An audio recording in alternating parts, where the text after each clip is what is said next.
Shalom.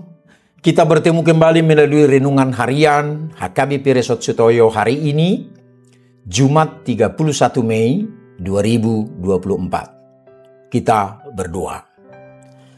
Damai sejahtera yang daripada Allah Bapa yang melampaui segala akal adalah kiranya menyertai hati dan pikiranmu di dalam Kristus Yesus Tuhan kita.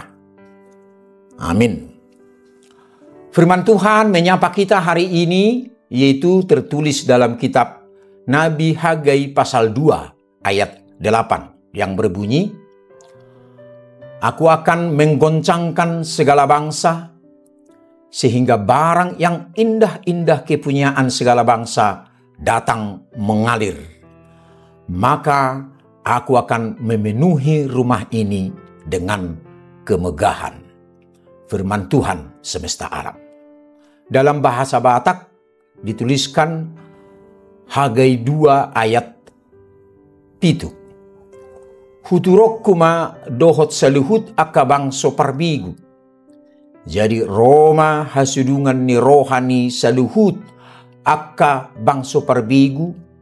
Jala guhakuma joroon hamuliaun ninna Jahuba Sebaot. Demikian firman Tuhan.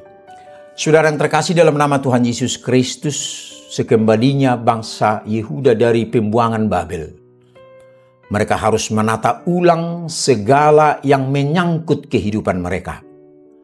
Mereka harus membangun kehidupan ekonomi dan menata kembali tatanan kehidupan, terutama membangun kembali hubungan mereka dengan Tuhan. Itulah yang terjadi pada bangsa Israel setelah mereka kembali hidup di Yerusalem, Yehuda, setelah puluhan tahun terbuang di negeri Babel. Mereka sudah mulai membangun kembali kehidupan mereka. Rumah, kebun, pekerjaan sudah ditata ulang dan direnovasi. Tapi tidak demikian dengan bait Allah. Masih berupa puing-puing. Tidak ada yang memulai untuk membangun kembali pusat ibadah umat itu. Alasannya, tidak ada modal, tidak punya sumber daya dan dana.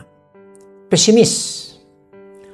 Membangun kembali bait Allah itu butuh dana yang besar. Bukan cuma untuk bangunannya. Ornamen-ornamen dan peralatan di dalamnya juga mahal. Harus terbuat dari emas. Mereka hampir berputus asa untuk mewujudkan perintah Tuhan membangun bait Allah.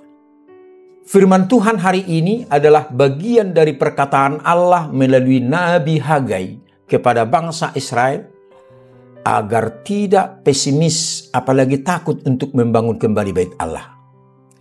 Kepunyaankulah perak dan kepunyaankulah emas. Demikianlah firman Tuhan semesta alam kepada umatnya. Soal modal atau sumber daya dan dana adalah urusan Tuhan. Mereka hanya diminta untuk bekerja dengan keyakinan yang teguh. Karena Tuhan menyertai mereka. Tuhan yang memiliki perak dan emas di dunia ini. Saudara yang terkasih dalam nama Tuhan Yesus Kristus. Jika kita ingin melakukan sesuatu yang baik bagi Tuhan dan sesama, jangan takut untuk memulai. Mungkin saat ini kita tidak memiliki cukup modal atau bahkan tidak punya sama sekali.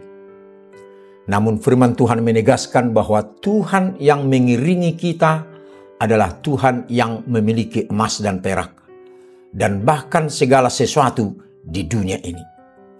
Tugas kita adalah berusaha dengan sebaik-baiknya. Apalagi jika kita sebagai umat dan panitia pembangunan diminta Tuhan untuk membangun gedung gereja, rumah Tuhan, Ia pasti akan mencukupkan. Pernyataan Tuhan akan nyata ketika kita bekerja membangun kembali bait Allah. Selama tidak bekerja, maka tidak akan melihat dan mengalami penyertaan Tuhan. Ketika bekerja, maka hambatan, rintangan, yang dihadapi, dan disitulah Allah akan menyatakan pernyataan dan kuasanya. Oleh karena itu, Nabi Hagai berkata, "Kuatkanlah hatimu dan bekerjalah. Penyertaan Tuhan akan nyata ketika ada hambatan. Hambatan akan ada ketika kita bekerja." Jadi kunci penyertaan Tuhan adalah bekerja. Kalau kita ingin melihat dan mengalami penyertaan Tuhan, kita harus bekerja. Bekerja untuk membangun bait Allah artinya bekerja untuk memuliakan Tuhan. Banyak orang yang bekerja tetapi tidak mengalami penyertaan Tuhan. Hal itu disebabkan karena mereka bekerja bukan untuk membangun bait Allah, tetapi untuk membangun diri sendiri. Kuatkanlah hatimu dan bekerjalah untuk kemuliaan Allah, maka kita akan melihat penyertaan Tuhan dinyatakan dalam kehidupan kita. Amin. Kita berdoa. Ya Tuhan Allah, dalam Yesus Kristus, berikan kami kepastian di saat rasa pesimis hadir. Berikan kami kekuatan di saat terasa lelah. Dan tetaplah selalu hadir dalam setiap rencana hidup kami. Amin. Saudara yang terkasih, selamat beraktivitas hari ini. Tuhan Yesus memberkati. Shalom.